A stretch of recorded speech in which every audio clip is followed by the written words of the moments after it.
The simple truth is you get more of what you focus on. If you want to focus your energy on negativity and why I didn't get the promotion and why I'm overweight and why my relationships aren't good, you're going to get more of that. Your presence is your present. You are the gift. If you can be present in any given moment, you see things for as much of reality and truth as are possible. We always want to prove ourselves to our parents and make sure that they're measuring up on how the other kids are doing. The conditioning to learn to have to prove everything, prove that you're good enough, prove that it's not handed to you, also reinforces the work ethic because you learn to receive love, validation, and connection through performance. So it's always contingent upon what you do, not who you are. What I knew going into college and high school, college, and then early professional life was that the only way you succeed is...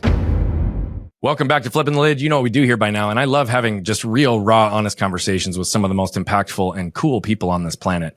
I get the chance to speak to so many incredible people, and yet I also can have a special appreciation for when somebody's very grounded, very warm, very accessible, and very clear, and that's who our guest is today. He is a father and somebody who absolutely helps propel organizations to the next level.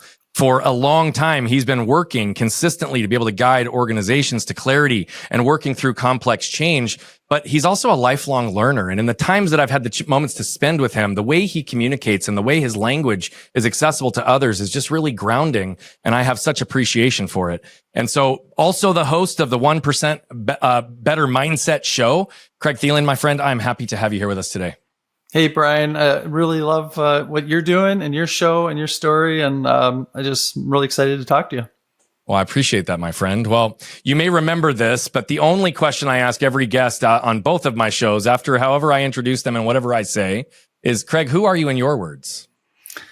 Yeah, it's a great question because you can go anywhere with it. I try to keep things pretty simple. I'm like, as you said, I'm a father, and in my day job, I suppose I'm a management consultant is what we're called, but really it's just helping people. We help companies, organizations, departments, teams, and largely individuals to get better performance. And so that's what I do all throughout the day. When I'm not doing that, I take the same thinking and mindset and I try to apply it to myself, my family, and really just learn about people, learn about better ways that we can all work together and accomplish things together, understand each other. And it's a lot of fun. I learn as much, off duty as I do on duty, so to speak. And so just try to share that and put that back in the world. Well, I'm going to start with the very first thing that you said, and one of the things I commented on you, which is being a father. And the reason I'm going to start there is because you have 10 kids. Am I reading that correctly? Well, yeah, I think, close. I have 5 combined children. However, I am one of 10. You're one of 10. Okay, yeah, I read that incorrectly. Thank you. That's okay. It's and I'm actually 10 of 10, which is very important to all my other siblings. The order is a big deal. So yeah, it did shape me being part of a large family in a very small community. So there were 12 with our parents, and the town that I grew up in was only 133 people. Oh my gosh, you guys were 10% of the whole town. Exactly. And then as it turns out, there were 3 or 4 other families that had 8 or more kids. We weren't even the largest one. And so it does shape you to learn how to be part of a team, learn different perspectives, learn sometimes to follow orders, sometimes to be independent. There's a lot of learnings that probably go back, as any good psychologist would say, it always starts with your childhood. It almost always does. And even on this show, I often like to understand the patterns and the stories that got us there. So my mix-up actually was probably perfectly timed because it takes us back to the beginning for you. And you hit on a variety of things, but you also called attention to the one thing, the 10 of 10, and then you called attention to the fact that it's very important that you say that, particularly for your other siblings. Could you just ground that one statement and really help us understand like the intentionality behind even the 10 of 10 statement and the relation to your siblings? Yeah. Well, first of all, I got to say, I really appreciate you are an exceedingly good listener.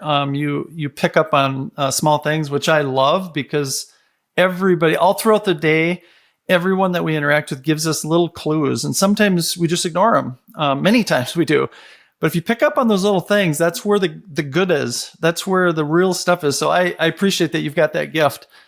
Yeah, it's a big deal. I was always reminded that I was 10 of 10, which means, you're the baby, you're spoiled, everything's handed to you. So I've heard all these things many, many times. And I think, I had to overcome that. I had to work harder. I had to prove that things weren't handed to me. I had to prove, my siblings wrong. Of course, there's the side of it where they, made that known to me in many ways, physical, mental. There's some truth to those things, of course. Some of my siblings didn't have as much as I had. When I was really growing up, there was really only two of us, maybe three of us in the house. Many of my siblings, my oldest sibling is 18 years older than me, old enough to be my mother. And many of them were out of the house, and they were growing up with 5 or 6 kids.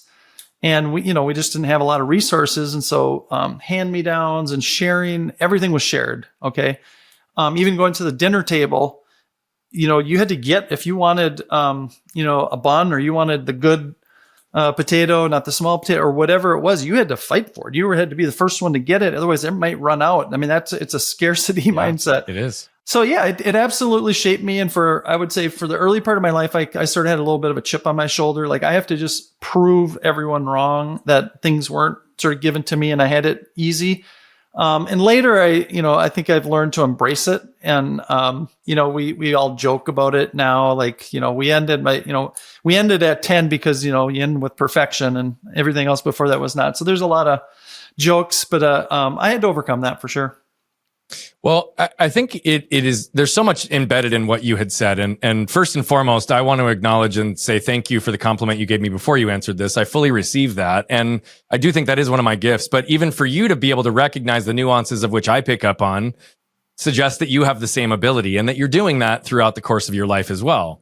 To be 10 of 10, whether you have them actively in the home or not, to your point, you're navigating the world trying to be seen as okay, be connected, be viewed as equal, to not be less than, to not be more entitled, to, right? Like, you've got all these narratives. And what's interesting is, in a small town, 120 plus people with 12 of you in your organic family, your perspective is also very, very, very small, right? There's this big city complex. There's also this small city, big family complex, of which you described so beautifully. And you do very clearly say, I had to prove. The biggest question I have for you in that component is, who are you proving it to? That's a good question. I mean, I thought at first I was proving it to my siblings, like, hey, things weren't given to me and I didn't have it easier. And so I was trying to prove myself to them. And that's one way. I mean, obviously they're older, smarter, more mature, they have more money, they have more everything. So I think some of that's just natural. When you have older siblings, you're trying to measure yourself. You always measure yourself, I think, with people that are surrounding you. And that's why they say, you're sort of the accumulation or the average of the 5 people around you. So be careful who you surround yourself with. Well, in a family, you don't choose. They're just there. So I think, initially in my mind anyways, I had to prove myself to my siblings. Of course, we always want to prove ourselves to our parents and make sure that, they're measuring up on how the other kids are doing. But even in a small town, like we were, a large family of several. And so we were proving to each other. We grew up in frankly, a really rough environment. It was an Indian reservation in the poorest county in Minnesota. And there was a lot of poverty and a lot of drugs and a lot of murder and just lots of bad stuff. And so you learn a lot just from all of that going on. You've got your tight, sort of family, which, thank God we did have a very tight family.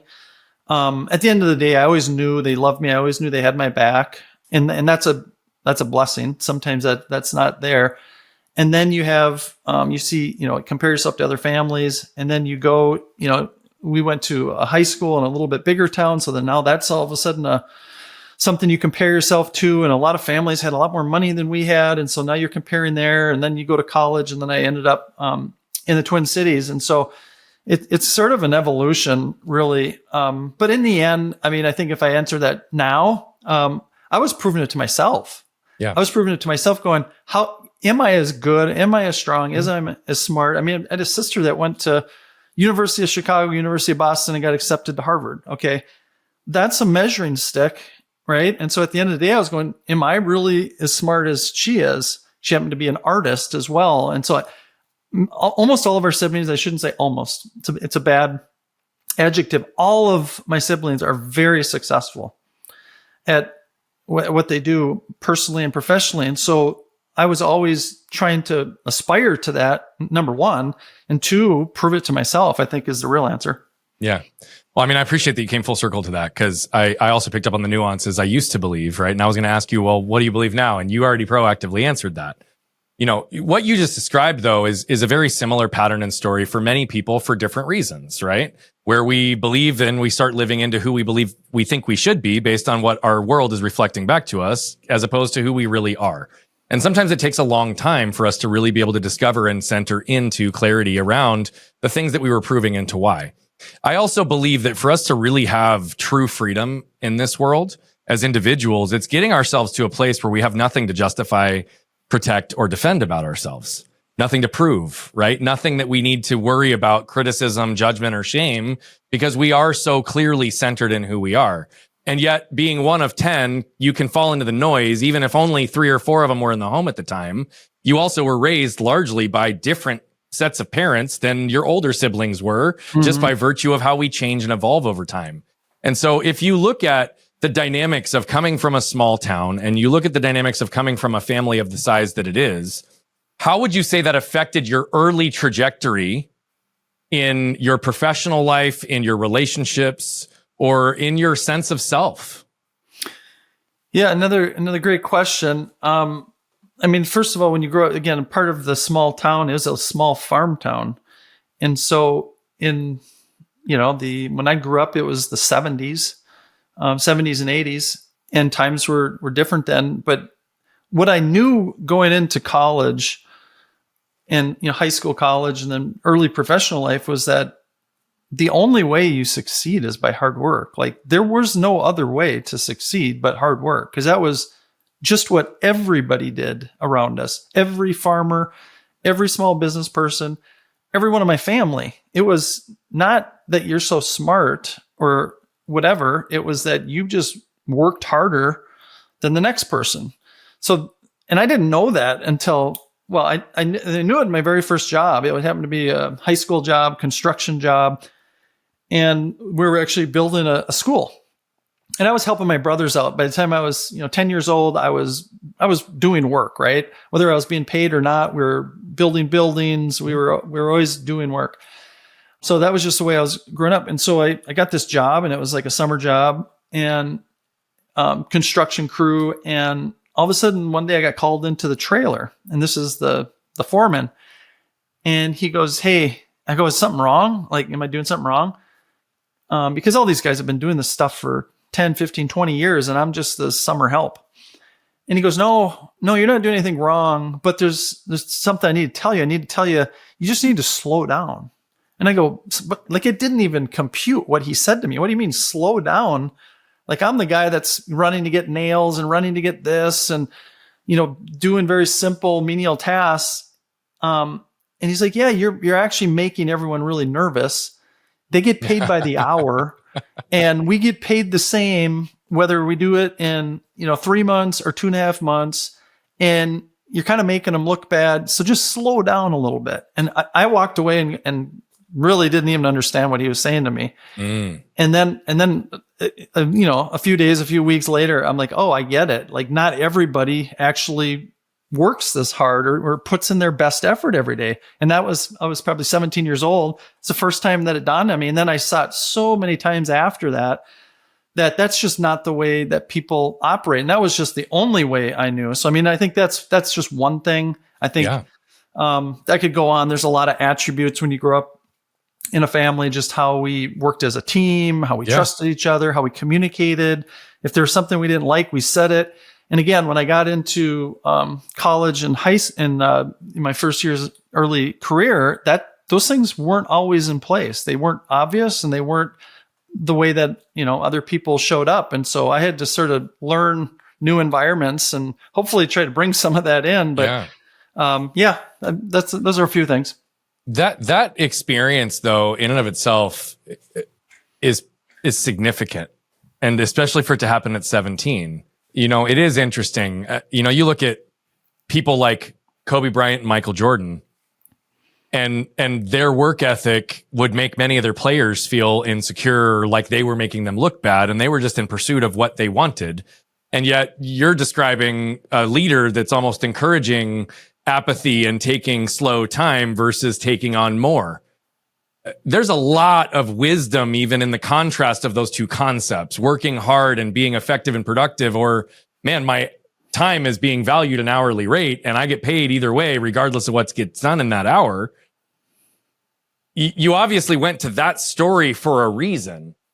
What impression did that concept, that conversation, and that dynamic that you witnessed have on you? And if anyway, how did it shape the way you showed up from that moment on? I mean, honestly, I hadn't really thought of that, and you're asking me questions that nobody's asked me before. And so it's fun in one way, but it's challenging myself to kind of think back like that. Why did I use that story? Why did I bring that up? I think, when you said what shaped you in your early life, how did that family environment? And like I said, it was obvious to me, especially when I got into the corporate world, that what I knew to be true, what my assumptions were my just sort of lock-ins were not the same lock-ins as everybody else, and things that I thought were just like, of course you put in your best effort, of course you get the job done, even if it means you have to go home and work 2 more hours. Those are just things that nobody said anything, but this is just what you expected on your chores, because, again, in a farm culture, you don't it's not about making the hourly rate. It's like you have to get the animals fed. You have to get the seeds in the ground. You have to get the harvest done before the storm comes. Like, these are just like intrinsic physical realities. And that was ingrained in me partially because of the environment I was in, a small farm community, but partially that was my heritage. My dad was a farmer. Early in his life, his dad was a farmer. His dad before that, his grandpa was a farmer. That was just ingrained in us, that is the only way that you operate. And it helped me understand that my reality is not everyone else's reality. It doesn't mean I'm better. In fact, another sort of twist on that, early in my career, for probably the first 10 or 15 or 20 years, I was always the youngest one on the team. I had people reporting to me that were much older than me. And at first I'm like, wow, I'm very grateful and I'm blessed and I'm satisfied and happy. But then I'm like, why is it? It's weird. Okay. It's uncomfortable sometimes because they have so much more knowledge and experience. And some of it was my just understanding that I have a certain set of beliefs or drive, work ethic. And a lot of people would tell me that I interacted with that, again, maybe older than me that were on my teams. And they said, well, Craig, you're so smart. You're just, smarter than us. And I'm like, what? Again, it absolutely, the first 20 times I heard that, it was like someone was speaking Greek to me, because I never once in my own head, and I still don't, but I never once in my own head said, yeah, I'm smarter than that person, than that group. I never once thought that. I always thought the only thing that matters is I can outwork them, but I'm not necessarily smarter than anybody. Okay. And so outworking somebody, yes, I can control that. Yes, I can do that. But I never thought I was smarter. But because of where I was and because of my position or because I was leading the team or whatever, they always just thought, oh, I'm just intellectually.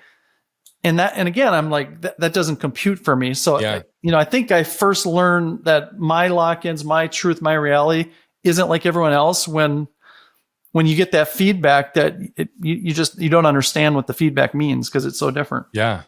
If I have your permission, I'd love to just sit with a couple of the things that you said and some stuff that popped up or reflect it. You may know this, you may not, and it may be totally irrelevant, but it's fascinating listening to you just unpack this real time.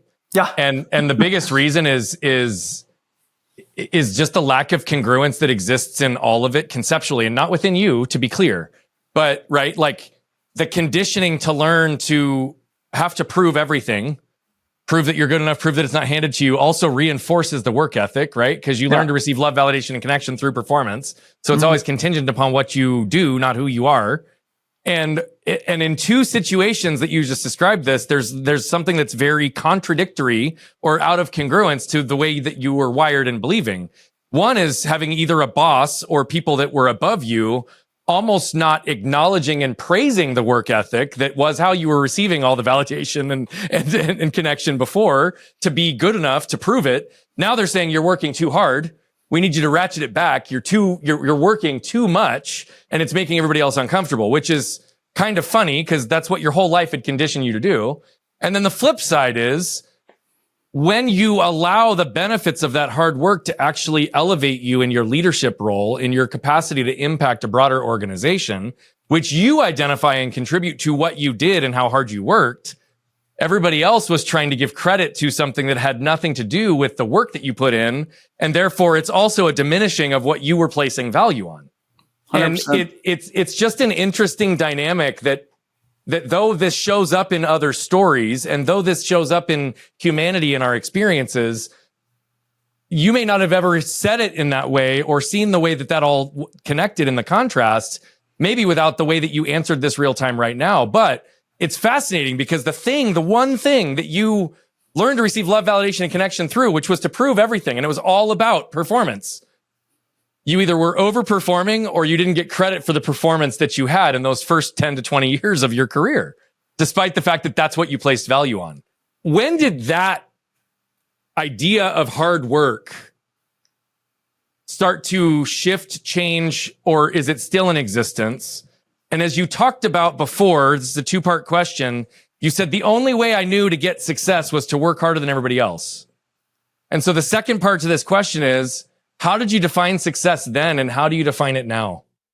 Well, again, this is just wonderful to get real-time feedback on, how to process, your life and experiences. So thank you for that. That's really meaningful to me. And it's really, I'm grateful to kind of get that processing from you because I think you're really kind of spot on how you're seeing things and gluing things together. Yeah. So, early in the career, mid-career, I would say, so my 20s, 30s, 40s, I would say I would be your typical just A personality, just go. Get the promotion, get the next promotion. Yep. Getting promotions every 2 years. If I didn't, I was feeling very uncomfortable because again, I was defining myself with my role, my title, my promotions, probably my salary, probably my car, my house, all the things, right? These are the things I should be doing if I'm going to keep up with my siblings who are, 10, 15 years ahead of me. I have to keep up to that. Plus it's just societal. I think in our society in the US, it's very much what you have and, it's very superficial and that whole thing. So I definitely fit into that mold and I, thought I was doing really well. Like I was getting the promotions and getting those things. So when did that change? That's a great question. There's this whole thing about midlife crisis. And every one of these little sayings out there, they're always like oversimplified, but there's always truth to them. So mine was probably mid to late 40s where I had a lot of sort of epiphanies and things that I just came to grips with how the world was working, how I felt, how my life was going. I sort of, it's the story again, poor Craig. I mean, a lot of people might be listening, or a lot of people that might know me, like I kind of had everything that I wanted. I had a nice house. I had great kids. I had a nice community, whatever, I wasn't a millionaire, so don't take it wrong, but I had everything that I thought was, successful.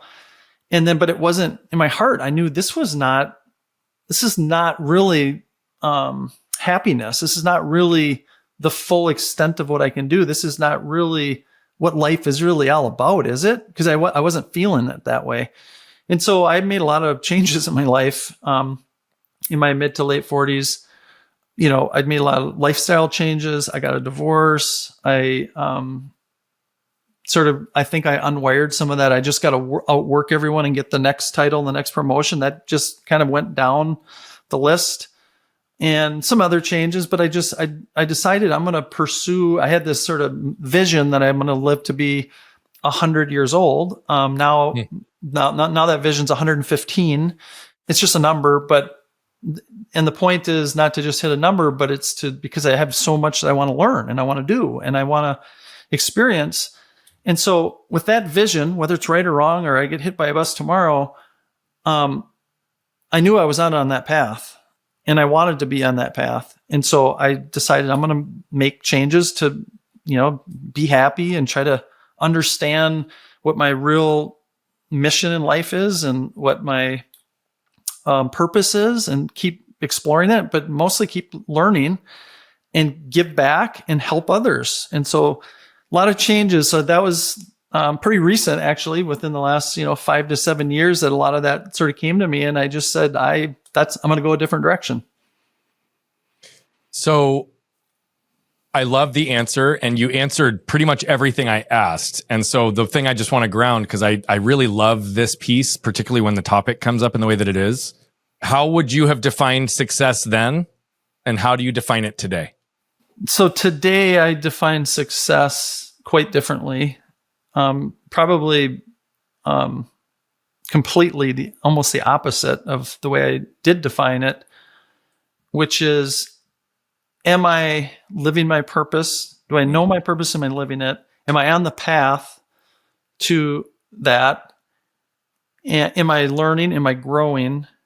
Am I surrounding myself with people that add value to me and I add value to? Yeah.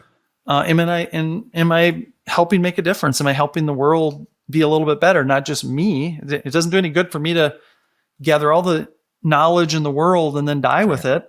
So it's really about purpose, growth, and giving back. I love that. And I think your answer to the age 100 and 115 alluded to that, but I was just wanting to make sure that we were crystal clear, because that's how you're choosing to live your life and the path that you put yourself on today.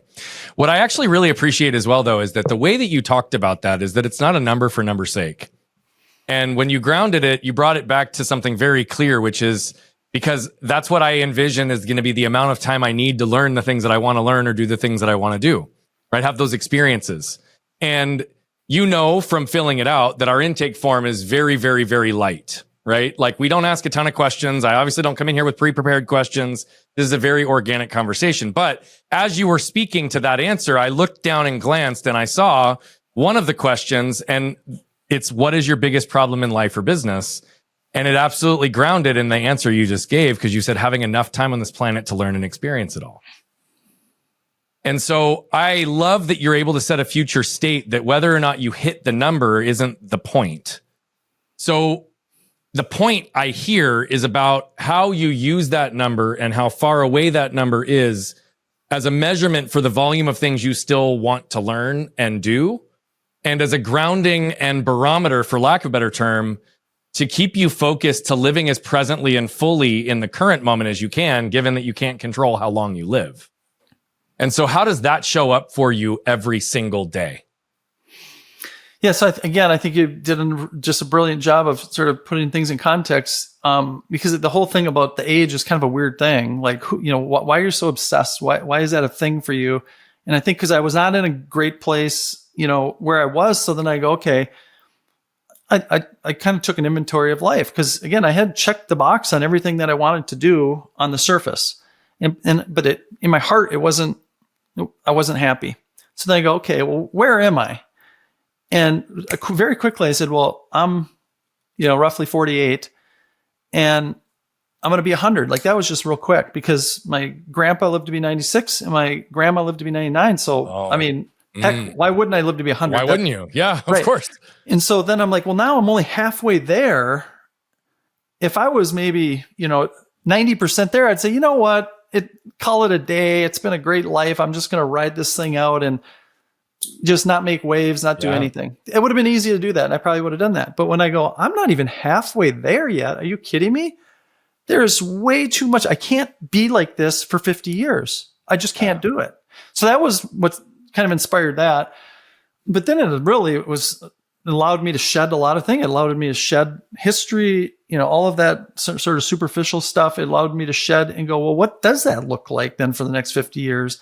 And help me sort of explore that. And of course, when you do that kind of retrospective, you do that kind of reflection, you start to realize And there's a bunch of other things I did, getting healthy, and you get into meditation, you get into exploring all sorts of modalities and different things. And when you do that, you start to really understand that the now is the only thing you have. You don't have the past. That's just a figment of your imagination, which it's only a figment because anyone else is going to describe it differently, remember it differently. And you don't have the future because that's not promised to us. And I do a lot of reading. So all these books, I do a lot of reading. The Power of Now, it's a great book. And the entire book's about one concept, Eckhart Tolle. And it's all about all pain and suffering is either in the past or in the future. And very little of it. I mean, if you you've experienced severe pain, but out of your entire life, every second you've been alive, that's a very, very small portion of where the pain came from. A lot of pain, probably much, much, much more of your personal pain, and any of us, comes from remembering the past or worrying about the future. Yep. So if you can really appreciate the now, and this is all I really have, but yes, I want to plan for the future, and then a lot of things come into clarity. So I think this is the best way I can answer that is I think it's the perfect way. It's the perfect way to answer it. And frankly, it is, I think, one of the most relevant, applicable, and powerful universal truths and lessons that any one of us can learn is to learn to actually be in the present moment. And actually to be present with our presence in the present moment. Yes. Right. I actually believe that for all of us, I've said this about myself so that I could ground it in the same concept, but it's true for me. It's true for you. It's true for anybody. So this isn't about me when I say it, but I always say that my presence is the present. I am the gift, right? Your presence is your present. You are the gift. If you can be present in any given moment, you see things for as much of reality and truth as are possible, because just like pain and suffering are in the past and the future, truth only exists in the now. Right. And so it is this really interesting dynamic, but I actually really appreciate too that you brought in the specific ages of your lineage and how they lived, because that was where I was going, is where did the number come from? And I realize it's still somewhat of a number, but when I was looking at it, the average life expectancy for a male in the United States today, and it just got updated this last year, it dropped for the first time in a long time. It's 72 years old. Yeah. Right. And so many people think of midlife as 40s and 50s, when in reality, midlife for most men in this country today is 36. You're sitting here having this contemplation at 48 and being like, oh shit, I could make it to 100. Like my family has lived to 100. So it's not a stretch for you to see 100 as a real possibility. It's grounded in what your lineage has done. I love how you brought that full circle, because it is real and it shifts all of our perspectives into the given moment. You climbed the corporate ladder for a long time. You talked about it earlier as, I think you said the term as a management consultant or something, right? What is that the term you used? Yeah. So you could call me a coach, you could call me a consultant, you could call me a management, any number of terms can define that. Management consultant, though, often is an outsider that comes into an organization to help in periods of time, inflection points, transitions, complex change, a lot of the skill sets that you have. How many years in your career were you doing that internal versus how many years of you doing it external in the current path and way that you do it today? I did it internal. So my first job out of college was for an airline, and I worked there for 2 years, and I probably got three or four promotions in 2 years. And it was a very small airline and very small. And after 2 years, I realized that's it. The only next job is, the CIO, and he's not going to retire for 10 years. So like, what am I doing here? So this was the early 90s, and it's the heyday of, technology. And I got recruited by a consulting company. And the only reason I took the interview is because I go, well, at some point I got to change, because I can't get any more promotions here. And of course, as we know, that's the way I was kind of looking at life. And so I just took it to practice my interview skills, knowing I'm going to have to do this probably the next couple of years. Well, they offered me a job, and the rest is history. I've been in consulting for 30 years, and it's been amazing. Like, I love it because the variety. I've worked with over 1,000 companies. I've worked with some of the biggest companies on the planet. I've worked with almost every recognizable name you can imagine in all over the U.S. I've been able to travel globally and work globally, help grow a couple consulting companies to be fairly sizable, then sell one to a global technology company, help them do a bunch of M&A work to build one of the biggest practices out there. Then we kind of did it again with another company, and then we sold that to a European company. So I've been through a lot of cycles, and it's just been amazing. Like the 30 years seems like it's 3 months really. And of course, in the technology space, which I'm sort of in the middle of technology and process and people space, because at the end of the day, it takes all three to move the bar, especially today, technology, but you still need the right people in the right chairs with the right thinking, and you need the right methods and processes and approaches. And so I try to be a student of all those things, and every client I go into is a new puzzle. And could tell you lots of stories. So again, some of the biggest companies in the world and some small, mid-sized companies as well. And they all have strengths and weaknesses. Some of the companies that you just think are like the gold standard in their industries, I've been in, it's like they are a mess. So I love it because it challenges me, and I have to show up and I have to grow and I have to learn every day. And it's so challenging, but so rewarding because I get to see the fruit of the labor. And I frankly get to be, there's a saying, you can't be a prophet in your own land. And so a lot of times, companies know they have issues, but nobody's listening to them. And so we can come in, and I'm not worried about climbing the ladder in XYZ company. I can just come and say, hey, I've got a job to do. This baby's ugly. This baby's good. We need to change this. Some people, if you're going to change things, you're going to have to change things, right? Yep. We can't just have beautiful PowerPoints and spend a few $1 million and everyone's going to be high performing in every team. That's just not how it works. Some people are going to make it. Some people aren't going to make it. Some people don't want to make it. Some people want to retire. Some people don't want to work hard. There's a lot of that, right? So it's been really fun and challenging. I've learned so much. And then now, applying that, all of that experience, which every engagement I learn from, and I try to give it back to the next client. This whole mindset, this 1% better mindset is an accumulation of all of that learning. And all of a sudden you see patterns when you work with hundreds of companies and like I said, over 1,000, I see a lot of patterns. And this is, some of the best stuff that I've seen, that what's caused success with individuals, with teams, with organizations is some of these patterns that I'm trying to bring to bear with the 1% better. Yeah. I so appreciate even how you discussed that. I have said that one of my favorite things, and this is true for both roles in my last business, which was risk management, employee benefits consulting. So we were outside consultants and worked with small to large organizations, up to and including the work that I do today as a speaker and as a communication architect and as a consultant that comes in and creates change. Depending on the industry, this as well as I do. And there's been a lot of studies that have shown this. The concept of niching, right? Becoming very, very clear in a niche. And often those niches are industry specific so that it's relevant to the language, the understanding, the keywords, the dynamics that face a specific industry. However, I've never worked in a singular industry. In fact, all of my roles as consultants have, just like what you described, touched all industry, all types of businesses. And though I've had niching and pockets in certain industries where I may have had a higher degree of expertise, at the end of the day, people have always asked me, Brian, what is your expertise? And at the end of the day, I always boil it down to, I think the singular greatest investment any leader, any consultant, anybody, and I think one of my greatest skill sets is with people. Because if we understand people, we can figure out everything else. And I genuinely believe that as you talk about this, right, you're talking about complex change, you're talking about processes, and you're talking about technology.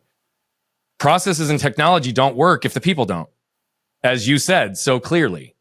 And there's a lot of patterns that come into this. Now, I have loved the diversity that exists across all varieties of industries.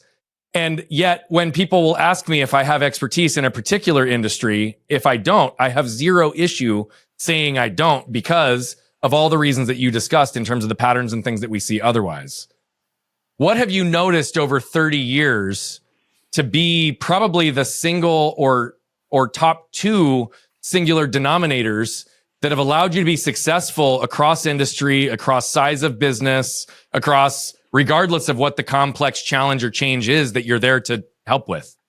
Well, one you touched on. One I think is diversity of thought. So because I grew up in a large family, there was lots of opinions all over the map. I grew up in a community that, even though it was small, was very diverse. Social, economic, race, religion. It was very diverse.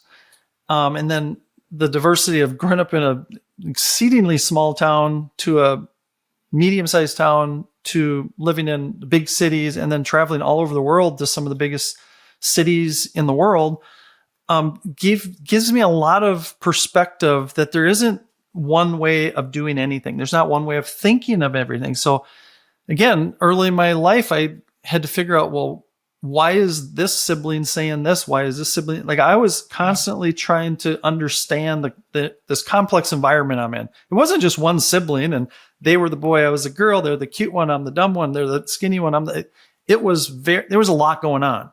And then by the time I got to be 10 years old or 15 years old, that family of 10 was now a family of 30 because they all had siblings and kids. Yeah. And some of my nephews are only 2 years younger than me. And so I was the same age as my nieces and nephews, not my brothers and sisters. So I just think all of that helps me. I can go into any company, any industry, any environment, any country.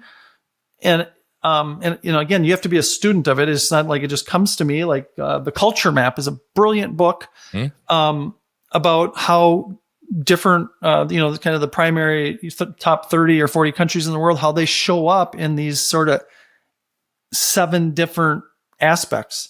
And man, did I learn a lot, because I was leading a global team from 15 different countries. And I didn't understand why people, and it would upset me because they weren't, sort of following suit. And then you read this and you go, oh, well, that they don't put priority on time and attendance. They don't put priority on, the authority, or they don't put priority. This is cultural. Okay. So some of the cultural, it comes from your family. Some of it comes from your local environment, country, your organization. So you learn a lot from that. And so I just feel like from day one, I've always been a student of context and culture. And when it comes to industry, there's always this game of, I think it's less so now, frankly, but this game of, well, what do you know about our industry? And are you in our industry? And we got pretty good at being able to tell them, well, yes, we understand, some of the dynamics, some of the language. However, we can add as much or more value to you because we're not part of your industry. Yep. And then as we started leading, and I got into leading transformations, working with executives, helping them architect and strategize and lead, I started intentionally ensuring we would do a profiling of their teams and, the sort of behavior and traits profiling. Like Myers-Briggs was kind of the one that everyone knows, but there's a lot of them. We started doing that because it shows the diversity of thought. And if you have a team that's all, lower left-hand quadrant, you're going to get a very limited viewpoint. So we started building teams that way, and we started helping them with their organization going, you need to bring in some outside thinking. And the companies that I've seen be most successful in any industry are the ones that not only have brought in new outside thinking, but they make it a point, but they also value the people that are, high performing, ambitious. They want to grow. They want to learn. They value that internally, and they bring in new, fresh thinking. Those are the companies that I think consistently do the best. Yeah. I really appreciate all of how you approach that answer. And I have with many of the things you've said. I love the wisdom that flows through you. The experience is real and it's obvious in the words that you use. And so I'm grateful for all of that, as well as the humility that grounds you in both the concept and the things that you're trying to teach today, but the areas that you're trying to learn. This 1% better mindset, this podcast, this effort of trying to distill the wisdom back into the world that you've gained, as well as this idea to live to 100, all comes down to even one of the very first things you said in identifying yourself post being a father is that you're a lifelong learner and you're wanting to live to 100 because you don't have enough to learn. So I guess what I want to understand maybe for this moment is, why is learning so important to you? And what have you learned about expediting the learning process for yourself? Gosh, that's such a great question. First of all, I just one like really terrible nitpick is that the 100 was my starting point, and so it's 115 now. Yes, and that's a big deal to me because when I was sort of measuring my life and where am I in my life, I immediately went to 100. Like I didn't even think about it. It was just like automatic. Like of course. And then the next 5 years, I really started making a lot of changes, and I started challenging myself, going, well, what's possible? What is possible? And I really looked at that hard and long, and I could have just said, well, 100 is pretty darn good. Like not many people live there, Centurion blue zones, it's a pretty good thing. But for me personally, I don't want to settle anymore. That was the big sort of switch that flipped for me. Is like, why can't I live to be 105? And I started researching. There's no reason. Why can't I live to be 110? There's a lot of people that live to be 110. Well, what are the limits? And again, it's not to hit a number and be in some record book. It's because I want to push the limits of myself, explore possibility, and I want to have other people do the same thing. Like the mile. We all know the story about the 4-minute mile, and it was decades and decades. And everyone thought, in fact, doctors, scientists said it's physically impossible for man to run this fast, and all the reasons why. And people believed it, just like I believed certain things. As soon as one person did it, all of a sudden the next person did it like 2 months later, and now thousands and thousands of people have done it. So I kind of wanted to push it to see how far that I could go. That's the first thing. And second, why is learning that big of a deal? Again, I could read every book in the world and have all this knowledge, but to me, that's not that interesting. Knowledge is not wisdom. And so then I started going, okay, what can I take away from this book? What can I take away from this conversation, which is a lot already? What can I take away from my relations? What can I take away from all the mistakes of the past, who I was, how I was raised, and all the blessings of what can I take away from it? And what I found is by really focusing, and focus is a huge word for me. I have this very strong belief. I love simple truths, by the way. So if I have a lot of these like simple truth sayings, please forgive me. But I love them because it's like E equals MC squared is very simple, but it's so complex and deep that for thousands of years before it, no one understood it. And so the simple truth is you get more of what you focus on. So if you want to focus your energy on negativity and why I didn't get the promotion and why I'm overweight and why my relationships aren't good, you're going to get more of that. If you focus, and in my case, I wanted to focus on how can I be the best person? How can I grow? How can I help others? How can I make an impact? And it's first of all knowledge, but then knowledge turning into wisdom, and then how do I give it back? Then you start focusing on that. And so how do you do that? Every day I'm learning new techniques. You meditate. I listen to podcasts while I mow lawn. I put podcasts on 1.5 speed. How fast can I read the book? How fast can I consume that? But not in a way where I just want information overload. For me, it's like, what did I learn from that? And how can I reuse that? Yeah. And that's where, I started trying to pull some of this thinking together. I've done it at a personal level from a health perspective. I got a lot of stuff that I'm learning about health every single day that helps me with my goal. And 1% Better helps me pull together all my learnings in terms of how do people really improve personally, professionally, individual, team, organization, everything. And so there's so many different techniques, but I'm learning every day about those techniques. And I learn from other people on what they're doing. And I tell you what, one of the best things I do on a week in, week out basis, I'm sure you can appreciate this, is when I do podcasts, I learn so much from every single podcast that I host, and then I listen to it afterwards, and I learn another equally as much information about that interaction, because for whatever reason, this format is incredible. If you and I met on a street, if you and I were at a dinner party, we wouldn't be having the same conversation. And so it allows you to get into some just great conversations and a great way to exchange ideas. And then, of course, everyone who listens, I think it's a wonderful format for a lot of people to learn from as well. There is so much in that as well. And what jumped out to me in a couple of the different ways that you said it, and a lot jumped out at me, to be clear. So I'm always trying to pick the tops of the waves with you because you're layering so much depth in everything. I could not agree with you more on this idea of knowledge is not wisdom. And you alluded to the differences between the two. But then you very specifically said, I'm trying to distill and transform this knowledge into wisdom in a consistent way. So could you, for just a second, just explicitly define knowledge and wisdom, and then give us your most simple process or simple truth for how you transition that knowledge into wisdom?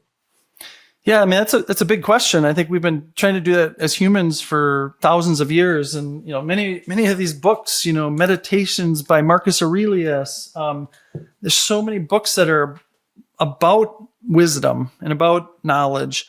So my simple description would be knowledge is information, is things we've learned, is things we've heard. Wisdom is your ability to take that and know how to use it, to use it for good or for benefit. So, classic example, Albert Einstein.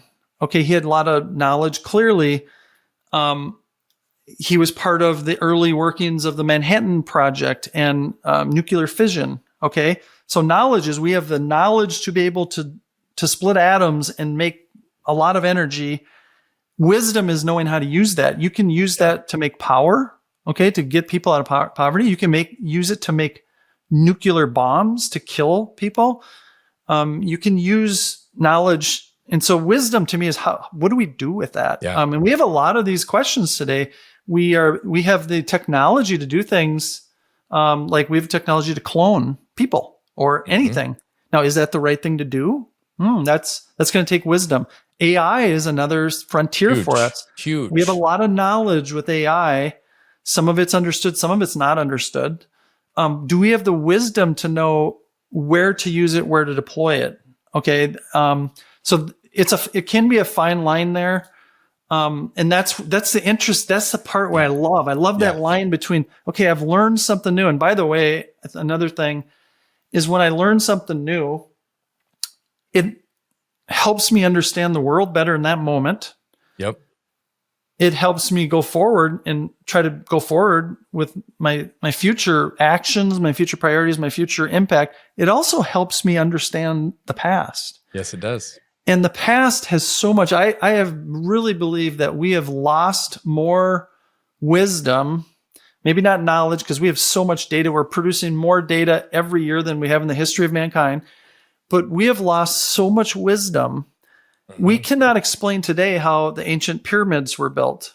We cannot explain today, why there's the same technology as in every single continent. We cannot explain a lot of things. We lost it. We cannot explain. There's a lot of medicinal herbs and flowers and plants that can do amazing things to heal us, and we've lost a lot of that.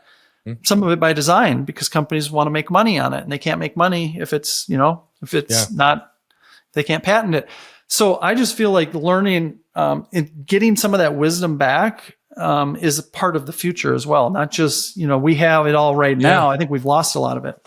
I couldn't agree with you more on every way that you described that. It's also really interesting because one of the concepts that you talked about is this idea of even how you review your podcasts, where you learn things actively, and then when you re-listen, you learn again. And it brings me back to a conversation I had with a business partner maybe 10 years ago. And I was at the time reading probably on average about a book a week, right? And like you, I love to consume knowledge, but I also need to make sure that knowledge is transforming into wisdom. So I was just consuming for consumption's sake for a long time, and it wasn't transferring. However, he would always say these things. He's like, I just don't get it. All these authors talk about the same concepts, and I would find myself rereading a book 2 or 3 times with 6 months in between. And he just couldn't wrap his mind around why I would do that. And I'd say, well, I could read the exact same book 10 different times, And though I might get the same general tone and theme of the book, I'm going to pick up different pieces of knowledge that will transfer into lessons and wisdom at different times based on what I'm ready to hear, what I'm open to hear, what my knowledge and experiences are allowing me to tune in to see and hear, which even the process of reviewing knowledge, I would say, transitions into wisdom with review.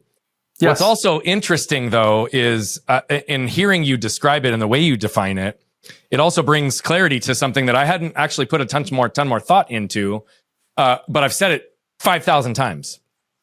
I've said for years that I have a really shitty memory. And yet I don't, right? What's interesting is I only have a shitty memory when I'm forced to feel the need to perform, to extract a specific piece of knowledge, a data point, a specific terminology or something, and my inability to decipher through whatever the fuck is going on in my head to find that one piece. That's when I'm in a place to fight. That's when I'm in a place to prove. And knowledge is important because it's a resemblance, again, of my value and my worth.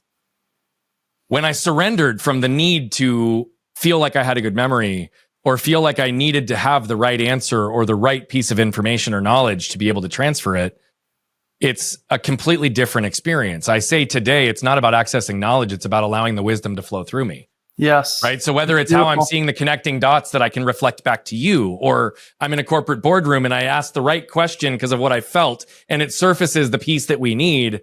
It's not about having to be right. It's about allowing that wisdom to be actionable and deployed and trusting that when I need it, it will be there. I'm the type that I say all the time to my clients when they first hire me, if you're looking for a coach that's going to remember all your kids' names, your partner's names, all the details about every single element of your life and be able to rehearse it and recall it and introduce you that way, I'm not your guy. However, we could have a session and 5 years later have another session. And when the time is right, I will pull without any effort the exact information I need to about what you told me 5 years prior, but it's when I don't have to force it that it comes. I'd love to understand your experience as it relates to the recall of information, or as even you leaned into this concept of allowing wisdom to flow through you. How have you experienced that for yourself? Yeah, it's very similar to what you described. I just loved, I said beautiful when you said, allowing it to flow through you, allow wisdom to flow through you. Knowledge is largely about memorization, and I think we beat ourselves up. And this is what we were taught, by the way, in school, in elementary, post-elementary. Our education system drives, memorization. Memorization. That's what they try to teach us. And that's what they value, and that's what they grade on. And so it's no wonder that that's what we all value. And at the end of the day, that it doesn't do anything. Like most of that stuff we don't use, but wisdom does flow through you. And I think one of the questions that you asked and I'm trying to figure this out better every day, because it's like, how do I get as much knowledge into me? Again, not so that I can quote, every verse of the Bible, or I can quote every author. Like that's not interesting to me. But if I can tap into that piece of knowledge, into wisdom, and let wisdom flow through to me, I think there's a couple things that are necessary. One is I think you have to be in this notion of the flow state. Yep. And there's a great book by Mikhail Chmielewski about the flow state. And there's lots of sports books and lots of stuff about this. And it's real because I've experienced it. And I think that you've experienced it, and I've experienced it on my podcast a lot. And I can't even tell you, if someone said, who wrote so-and-so book? I go, I'm not sure. But if I'm in the moment, I'm in the flow state, I can all of a sudden recall things because I'm in that moment. And so finding, ways to get yourself to be in that moment, there's a lot of techniques, and again, always learning on that. But how we consume information, there's some techniques there. Jim Quick is brilliant. He, has made a career. He's kind of the brain guru and had a brain injury. I was just with Jim on Monday night at a dinner. Oh my gosh. He's brilliant on this stuff. And I'm always trying to pick up little hacks from him on how to, remember things, but it's not just about remembering things. And so, I try to, you said some books, like, I consume information what I've learned for me, and I think it is a very personal thing. Whatever works for me is not going to work for you necessarily. But like a book like the Meditations or the Tao Te Ching, to me, there's no way I'm going to read this book cover to cover. There's too much wisdom in here for me to consume. So I read like a page a day or a page a week. Tao Te Ching. I read like one of those poems a month and it could take you a lifetime to understand it.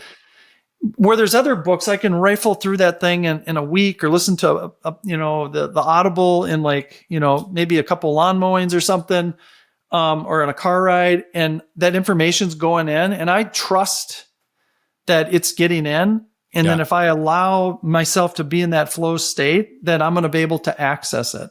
Right. Yeah. Beautiful. I love the synchronicity. I love how much you've shown up for us today. You've been vulnerable. You've been real. You've leaned into questions you've never been asked before and done it with such grace. And I'm grateful for all of your presence today. As we come to the close of our interview, I am going to have all of your links, the elements for people to find your podcast, navigate you, find you, and tap into your wisdom that you've been curating and developing actively for 30 plus years. They'll all be there. But as we come to this close, Craig, is there a closing message that you want to leave everybody with?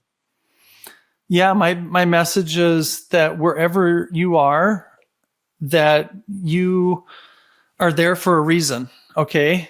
A good friend of mine calls it enoughness. We're all enough. We're all built with everything we need. Okay. We have to sort of be like Michelangelo and take this stone and just peel away. The statue is in there. As he said, he didn't make any of those statues. He simply peeled away and found the beauty within. And so we all have that. And I am trying to share, techniques and tips and hacks and learnings and other people's stories. Largely, we all can improve. And one concept that is sort of fundamental to this notion of 1% better, we can all get better every single day. And that concept is limitless. We are all limitless in our abilities. There is no limit. And so again, finding the edges of what's possible. Most people that have accomplished amazing, great things, it isn't necessarily because they just worked harder. It's because they dreamt bigger. That's right. And they believed it, and they worked harder, and they focused, and they listened, and they learned, and they brought it all together. But they first had to have the big dream, and then they had to believe in it. And that was the start of everything. So I just think everyone's got that. Wherever you are in your life, you've got that in you. And the most important step on that journey is the first step. Yeah. Craig, thank you so much for being with us today, my friend. Thank you. Great show. Yeah. And for those of you that just watched Craig flip open his lid and jump in, wow, man, 1 out of 10. He's the 10th out of 10. And what's interesting is in the size of his community, he was just under 1% of his entire community. And now he lives his life to be 1% better and to make sure that there are more than just 1% of the population that have access to the wisdom that will make us all better. Look, our early lives condition us and shape us, and sometimes in a way that we feel the need to prove things. But as we start to get present and ask questions and challenge conventional thought, someday we may just wake up and realize that we're asking the questions to realize that we've never actually allowed ourselves to vision and focus in the areas that we want. Craig brought it very clear. Focus. What you focus on becomes. And so if you want to learn, if you want to grow, study how to learn, but access knowledge by putting it in front of you and then distilling what it means for you, since each and every one of us has our own unique filter. The freedoms that Craig described for himself and describes for everyone else, and looking and analyzing and some of the most complex challenges with people, technology, and cultures, at the end of the day, it always comes down to the people in some form or fashion and the patterns that shape it. Are you asking enough questions to allow yourself to remain in momentum to get 1% better every single day? He said it best. It always starts with one thought, one action, one moment, and one step at a time. Because as Lao Tzu once said, the journey of 1,000 miles always begins with the first step, and Craig just ended us right there. To get there, though, you're going to have to flip open your lid and scan your can. We'll see y'all next time. What you can probably tell by now is that I love telling these stories, but what I love even more is the impact that's coming from them. You see, we're on a mission to impact over 1 billion lives as quickly as possible, but to do that, we need you. See, we believe that moved people move people. And so all I'm asking is if you've resonated, connected with any of the messaging, please consider commenting, sharing, leave a rating and review. Thank you so much for tuning into Flipping the Lid. And if you want more information on the show, how to become a guest, how to recommend a guest, or any of the other details, head over to flippingthelid.com. We'll see you there.